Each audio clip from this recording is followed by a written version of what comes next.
Hello, everyone. Welcome to Future News Daily, where I bring you the latest advancements in technology, longevity, science, medicine, and AI. Today is Wednesday, January 4th, 2023. Don't forget to like, subscribe, and hit the notification bells. With that being said, let's get started.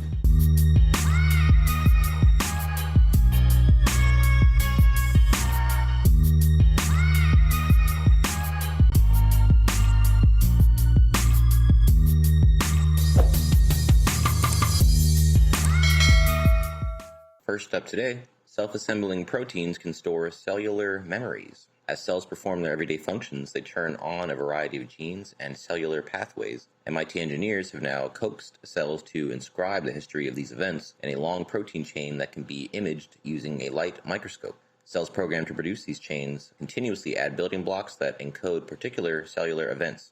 Later, the ordered protein chains can be labeled with fluorescent molecules and read under a microscope, allowing researchers to reconstruct the timing of the events. This technique could help shed light on the steps that underlie processes such as memory formation, response to drug treatment, and gene expression. Quote, there are a lot of changes that happen at organ or body scale over hours to weeks, which cannot be tracked over time. If the technique could be extended to work over longer time periods, it could also be used to study processes such as aging and disease progression. Boyden is the senior author of the study, which appears today in Nature Biology.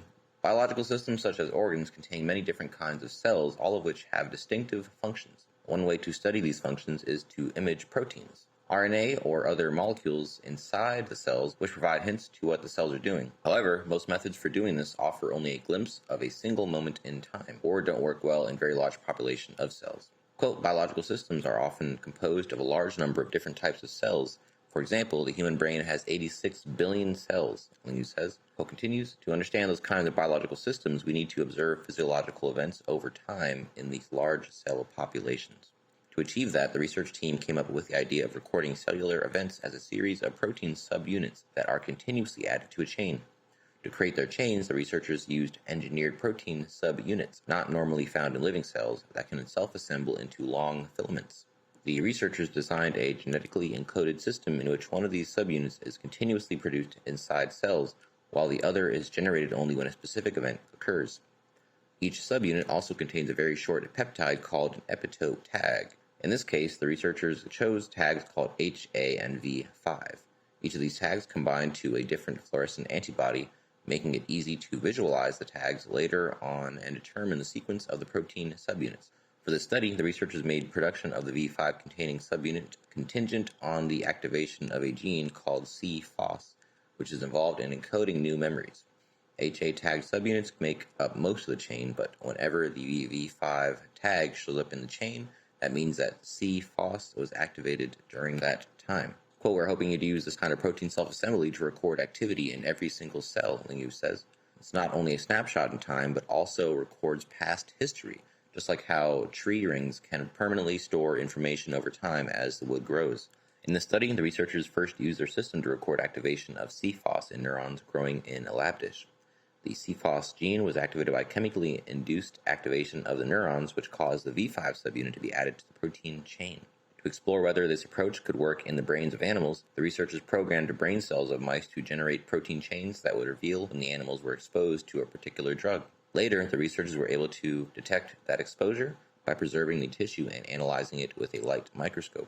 The researchers designed their system to be modular so that different epitope tags can be swapped in or different types of cellular events can be detected, including, in principle, cell division or activation of enzymes called protein kinases, which help control many cellular pathways. The researchers also hope to extend the recording period that they can achieve. In the study, they recorded events for several days before imaging the tissue. There is a trade-off between the amount of time that can be recorded and the time resolution or frequency of event recording because the length of the protein chain is limited by the size of the cell.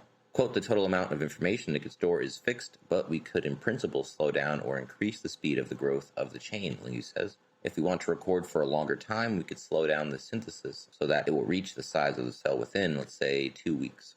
In that way, we could record longer, but with less time resolution. The researchers are also working on engineering the system so that it can record multiple types of events in the same chain by increasing the number of different subunits that can be incorporated. The research was funded by the Hawk E. Tannen K. Lisa Yang Center for Autism Research, John Doerr, the National Institutes of Health, the National Science Foundation, the U.S. Army Research Office, and the Howard Hughes Medical Institute. Well, all right, next up, more on longevity. This is the best exercise for longevity, according to the Blue Zone's founder. Nice image right there. Longevity has become nothing short of a buzzword recently, as more and more people strive for well-being into their later years.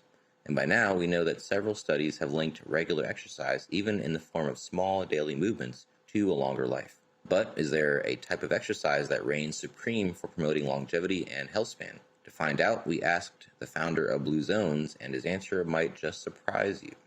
According to New York Times bestselling author Dan Buchner, an expert in blue zones, which is places in the world with the longest lived people, I did not know that was the term for that, very best exercise you can do to support longevity is none other than walking. No kidding. As Buchner tells MBG, the website here, Mind Body Green, the physical activity benefits of training for a marathon at a fraction of the exertion impact. And not only that, but you can take a daily walk for your entire life, adding that walking engages well over 100 muscles and improves cognitive function. Buchner has found that regular movement is embedded into the culture and lifestyle of blue zones, which likely plays a role in the number of centenarians in these places. Quote, the big epiphany of blue zones is they're moving every 20 minutes, but not because there's some regimen. The environment is set up in such a way that they're nudged into movement, he previously explained on an episode of the MBG podcast. Research supports the idea that doing micro movements all throughout the day can build more longevity supporting muscle mass than just hitting one tough gym session. Taking just a 10-minute stroll every day has been linked in research to increased longevity in people 85 and older. Walking also counts as Zone 2 cardio, a training style where you keep your heart rate between 60 and 70% of your maximum heart rate for an extended period to build cardiovascular endurance. As a certified personal trainer for Jonathan Oland, CPT NCSF previously told MG, quote, training in Zone 2 and doing cardio consistently is reflective of longevity. So how to make the most of your walks? Try earthing. If you've never heard of earthing, it simply entails walking barefoot on the earth. That might sound hippy-dippy. Oh my God, I hate that word. One study actually found earthing changes the electrical activity in the brain, as measured by electroencephalograms, so the benefits go beyond just grounding to the earth. Also, make sure you're walking correctly, not going the earthing route if you don't want to. You'll want to make sure you're supporting your daily walk with a good pair of supportive walking shoes. In addition to that, Jonathan Fitzgordon, a yoga teacher and creator of Core Walking, previously wrote for MBG that most people should focus on shortening their stride, leaning slightly forward, and alternating their arms and legs as they walk. So lastly, remember, taking a quick walk is better than not walking at all. Personal trainer Chris Goldman previously told MBG that if you're doing nothing else, you should try to walk at least 10 minutes a day. Here are suggestions for squeezing in some movement daily. So going first thing in the morning, which will help you wake up as well. Make your meetings walking meetings instead of sitting meetings. Make a tradition of going on a lunchtime or after dinner walk. Or take public transportation or drive a few blocks away from your final destination and walk the final leg. Of course, the takeaway being when it comes to longevity, there are a host of different things you can do to stay healthy as you age, and simply getting your steps in is one really effective way to help support a longer, healthier life. Yet another reason to lace up your sneakers and minimize your inactivity in the new year. Moving on, surprising findings. Ancient disease has the potential to regenerate a vital organ. So leprosy, a chronic infectious disease caused by the bacterium Mycobacterium leprae, is one of the oldest and most persistent diseases in the world. However, new surprising research suggests that the bacteria that cause leprosy may also have the ability to stimulate the growth and regeneration of the liver in adult animals without causing damage or scarring. Scientists have discovered that parasites associated with leprosy can reprogram cells to increase the size of the liver.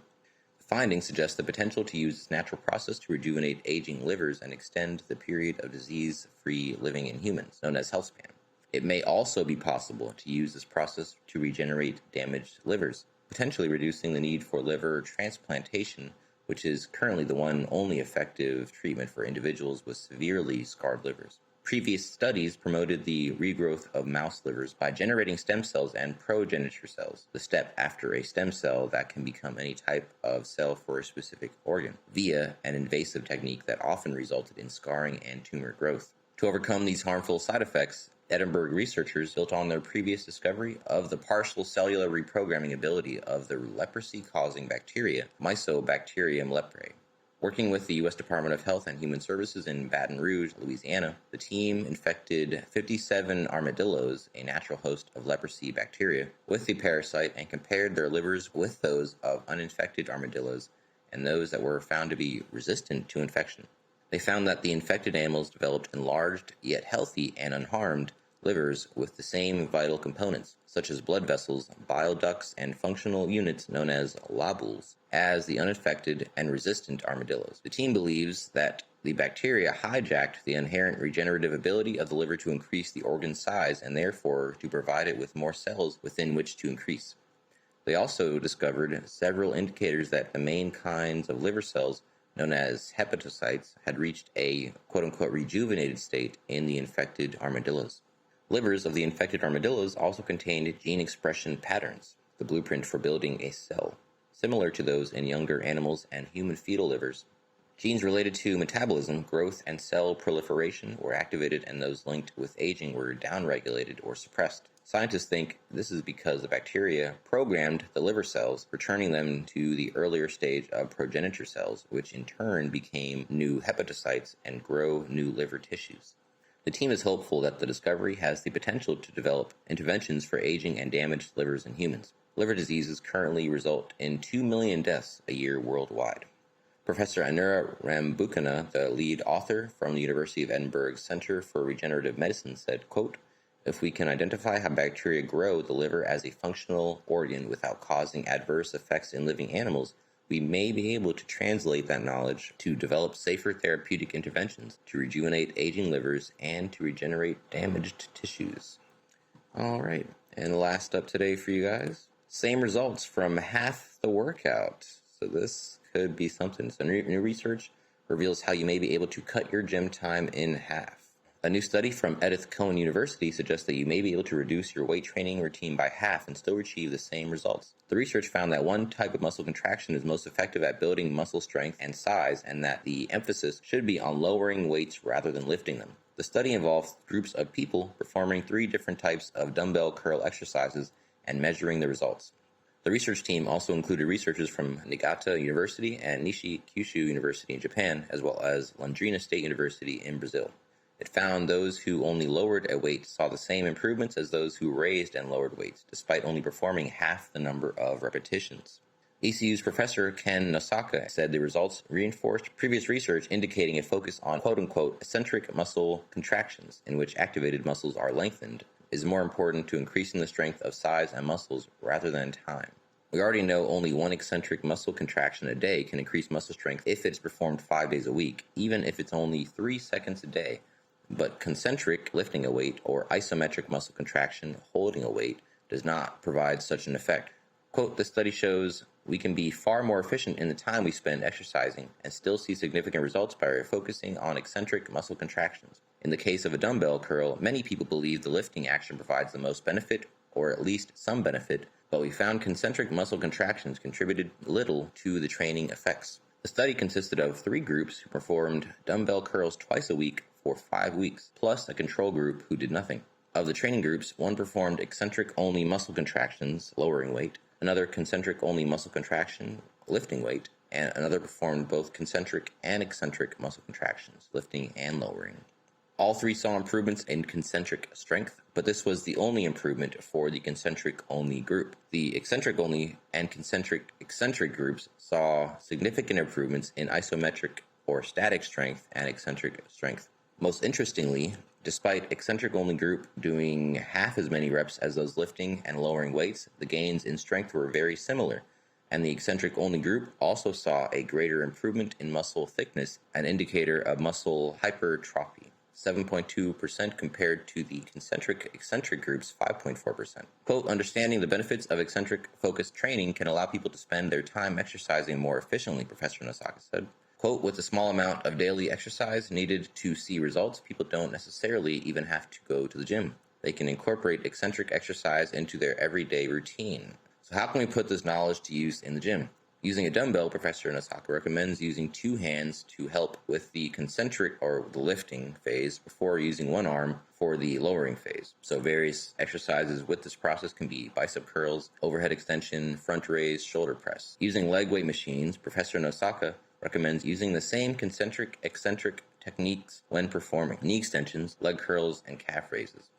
Happily, Professor Nosaka says you don't need gym weights to apply the same principles to a workout and has come up with several simple exercises one can do at home. In the exercises, feel that the contracting muscles are gradually stretched from the start to the end of the range of motion. After each eccentric muscle contraction, minimize the effort to go back to the starting position, i.e. concentric muscle contraction. Repeat 10 times for each exercise. For chair sit from a half squatting position, sit down slowly on a chair in 3 seconds. Narrower and wider stances will create different effects, of course. If this is easy, try to sit down with one leg. Next, chair recline. Sit on the front of a chair to make space between your back and the backrest. Recline back slowly in 3 seconds. Arms can be crossed at the chest or hold at the back of the head. An uneven squat you can do. Stand behind a chair, lean to one side to put more weight on one leg, and then squat down in 3 seconds. Heel down. Sit still behind a chair, lean forward and raise your heels. Then lift one leg off the ground and lower the heel of the other leg in 3 seconds. Heel down. Still behind a chair, lean forward and raise your heels. Then lift one leg off the ground and lower the heel of the other leg in 3 seconds. Wall kiss. Lean against the wall with both arms fully extended. Bend the elbow joint slowly over 3 seconds until your face gets close to the wall. And lastly, front plunge. Place one leg in front of the other and bend the knees deeper over 3 seconds. Alright, so something that potentially is trying to change up your whole exercise routine, but with many potential benefits, mostly including, of course, time-saving ones. And of course, if you were to use the same amount of time and just replace it to all lowering motion exercises, that increase might be double. But anyway, that is the last article I have for you today. Don't forget this video is for educational purposes only. I will never recommend any investments, solicit your time or money, attempt to contact you on any other platform, or own any rights to the information within this content. With that being said, thanks for tuning in, and I'll see you in the next one.